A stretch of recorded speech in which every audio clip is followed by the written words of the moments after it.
little engine that could.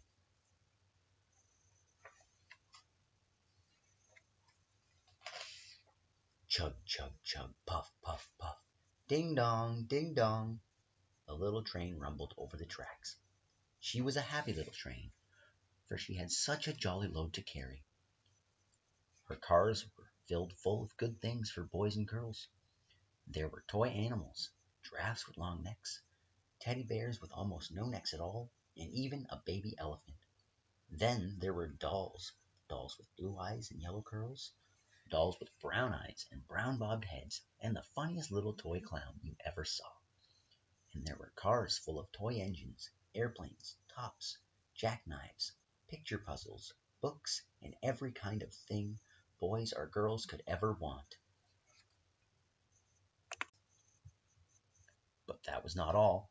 Some of the cars were filled with all sorts of good things for boys and girls to eat. Big golden oranges, red-cheeked apples, bottles of creamy milk for their breakfasts, fresh spinach for their dinners, peppermint drops and lollipops for after-meal treats. The little train was carrying all these wonderful things to good little boys and girls on the other side of the mountain. She puffed along merrily. Then all of a sudden she stopped with a jerk.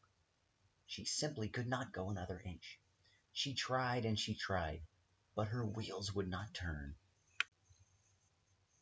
What were all those good little boys and girls on the other side of the mountain going to do without the wonderful toys to play with and the good food to eat?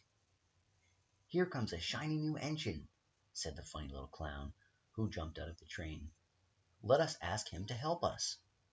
So all the dolls and toys cried out together, "Please, shiny new engine, won't you please pull our train over the mountain?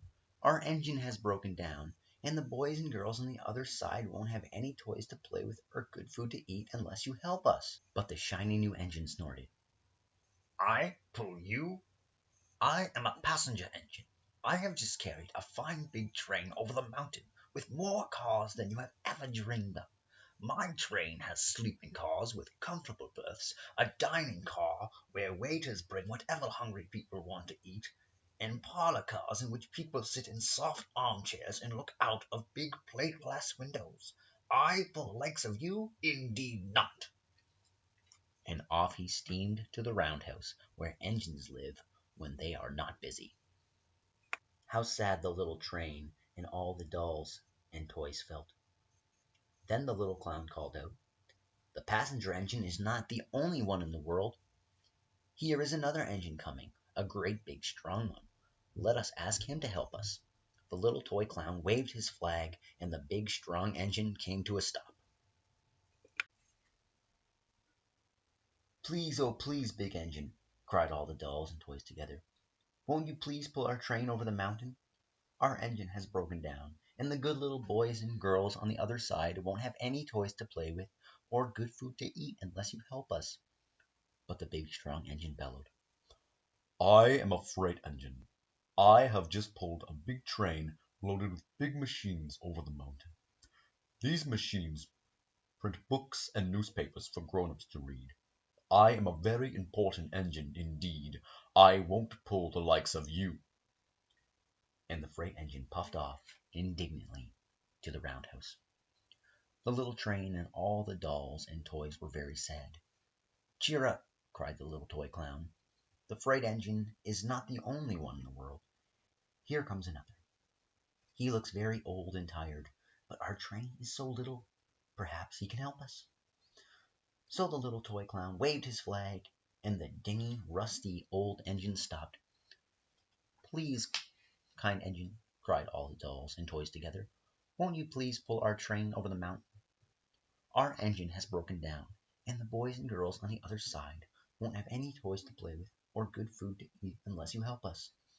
But the rusty old engine sighed. "I'm so tired. I must rest my weary wheels.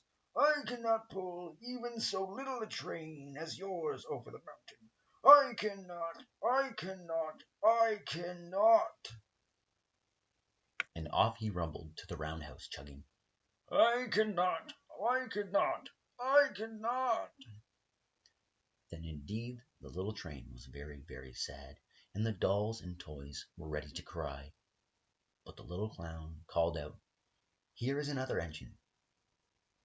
Coming, a little blue engine, a very little one. Maybe she will help us. The very little engine came chugging merrily along. When she saw the toy clown's flag, she stopped quickly. "What's the matter, my friends?" she asked kindly. "Oh, little blue engine," cried the dolls and toys, "will you pull us over the mountain? Our engine has broken down, and the good boys and girls on the other side won't have any toys to play with, or good food to eat unless you help us. Please, please help us, little blue engine." "Well, I'm not very big," said the little blue engine. "They use me only for switching trains in the yard. I have never been over the mountain." "But we must get over the mountain before the children awake," said all the dolls and the toys. The very little engine looked up and saw the tears in the doll's eyes, and she thought of the good little boys and girls on the other side of the mountain who would not have any toys or good food unless she helped. Then she said, "I think I can, I think I can, I think I can, I think I can," and hitched herself to the little train. She tugged and pulled and pulled and tugged, and slowly, slowly, slowly, they started off. The toy clown jumped aboard, and all the dolls and the toy animals began to smile and cheer. Puff, puff, chug, chug, went the little blue engine. "I think I can, I think I can, I think I can, I think I can, I think I can, I think I can, I think I can, I think I can, I think I can." Up, up, up, faster and faster and faster and faster the little engine climbed, until at last they reached the top of the mountain. Down in the valley lay the city.